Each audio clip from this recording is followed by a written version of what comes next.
Baik, Assalamualaikum warahmatullahi wabarakatuh. Izin perkenalkan diri, nama saya Hamda Fasya Putra dengan NPM 21150611101. Jadi pada video kali ini saya akan mempresentasikan hasil resume paper yang saya pilih, yaitu analisis tata kelola teknologi informasi pada Badan Pengawasan Keuangan dan Pembangunan. Selanjutnya ada pendahuluan. Jadi perkembangan teknologi informasi pada era globalisasi saat ini sangat cepat. Teknologi informasi digunakan instansi, perusahaan maupun masyarakat sebagai sarana untuk tumbuh, berkembang maupun bertahan dari para pesaing. Adanya teknologi informasi harus di, harus diimbangi pula dengan pasokan sumber daya TI yang baik. Sumber daya yang dimaksud bukan hanya sumber daya teknologi informasi yang berupa hardware dan software, tetapi human resource dan persyaratan servis termasuk ke dalamnya. Sumber daya yang ada di sebuah instansi atau perusahaan pula harus berstandar. Selanjutnya ada tujuan penelitian. Jadi pada paper ini tujuannya adalah yang pertama menganalisis maturity level tata kelola sumber daya teknologi informasi pada unit Pusin FOAS, Badan Pengawasan Keuangan dan Pembangunan atau BKP, berdasarkan metode COVID versi 4.1 dengan fokus pada AI2, AI3, dan AI5.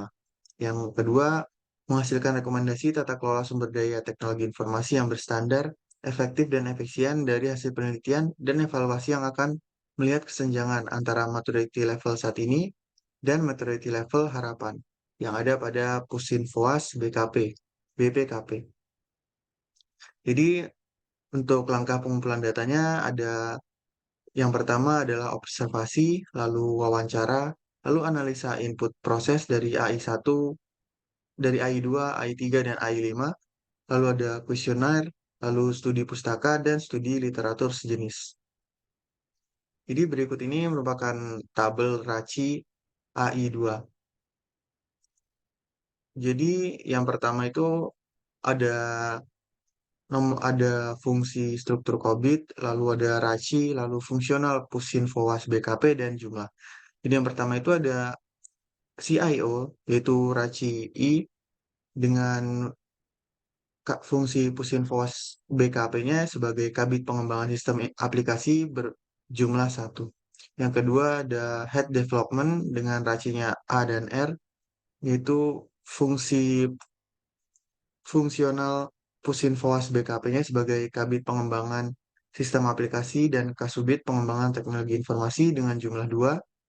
Dan yang ketiga ada Head Operation, yaitu Racinya C sebagai Kasubit Pengembangan dan Pengolahan Data dengan jumlah.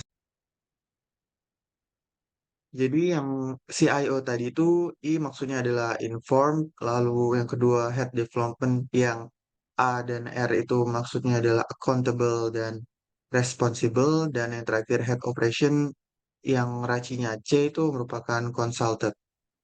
Selanjutnya ada tabel berdasarkan raci AI3. Ada yang pertama itu CIO sebagai Kabit Pengembangan Sistem Informasi, racinya yaitu adalah A, yaitu accountable dengan jumlah satu. Lalu yang kedua ada Chief Architect yang sebagai Kasubit Pengembangan Teknologi Informasi, racinya C atau Consultant dengan jumlah satu. Yang ketiga ada Head IT Administration sebagai Kasubit Dukungan Pengguna dengan raci R atau Responsible dengan jumlah satu juga. Dan yang keempat adalah Compliance Audit Risk and Security sebagai bidang penyajian informasi dengan raci I atau Insulted dengan jumlah satu.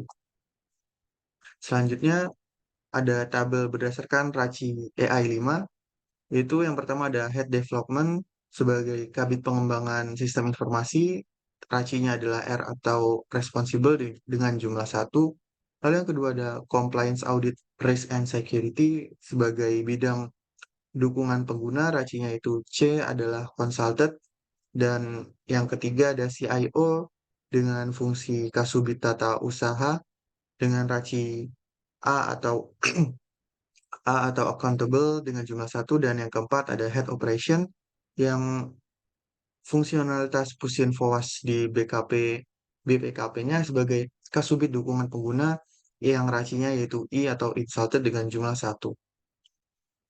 Jadi selanjutnya ada perhitungan hasil kuesioner yang pertama itu ada tabel perhitungan tingkat kematangan pada AI 2 itu dengan domain AI 2 dengan responden R1, R2, R3, dan R4 dengan level 0,00, level satunya 0,01, 0,09, 0,10, 0,10, level 2-nya 0,15, 0,41, 0,15, dan 0,16, dengan level 3 0,71, 0,49, 0,71, 0,57, dan level 4-nya 1,18, 1,09, 1,18, 1,26, level 5-nya 1,48, 1,36, 1,48, 1,57. Dengan maturity levelnya itu 3,62, 3,43, 3,62, 3,65, dan 3,58. Lalu untuk tabel selanjutnya itu tingkat kematangan pada AI 3 dengan maturity levelnya 4,05 dan pada AI 5 dengan maturity level 3,78. Jadi selanjutnya ini ada perhitungan hasil kuesioner. Jadi yang pertama itu nilai kematangan saat ini dalam memperoleh dan memelihara software aplikasi pada AI 2 cenderung mengarah pada tingkat kematangan 4, yaitu dikelola dengan terukur atau manage dan measurable dengan tingkat kematangan yaitu 3,58. Bisa dilihat di sini. Lalu nilai kematangan pada AI 3 cenderung mengarah pada tingkat 4, yaitu dikelola dengan terukur atau manage and measurable dengan tingkat kematangan sebesar 4,05. Dan yang selanjutnya nilai kematangan saat ini dalam memperoleh sumber sumber daya TI pada AI 5 cenderung mengarah pada tingkat 4 juga, yaitu dikelola dengan terukur atau manage and measurable dengan tingkat kematangan yaitu 3,78. Jadi untuk kesimpulannya ada beberapa. Yang pertama adalah hasil penilaian tingkat kematangan dari kuesioner maturity level acquire dan and maintain application software AI 2 berada pada tingkat kematangan 4, itu manage and measurable dengan tingkat rata-rata 3,58, dan diusulkan adanya peningkatan dan terus dilakukannya evaluasi pada metode yang digunakan dan disarankan untuk adanya integrasi software aplikasi yang terintegrasi pada seluruh elemen di Pusinfowast BPKP. Yang kedua yaitu hasil penilaian tingkat kematangan dari kuesioner maturity level acquire and maintain technology infrastructure, yaitu pada AI 3 berada pada tingkat kematangan 4, manage and measurable dengan nilai rata-rata 4,05, dan diusulkan adanya pembaruan dan upgrade pada infrastruktur TI terutama pada memori agar akses menjadi lebih cepat dan menambah kapasitas storage. Semua yang dilakukan demi memenuhi kebutuhan bisnis dan metode akuisisi dan pemeliharaan harus terus dievaluasi.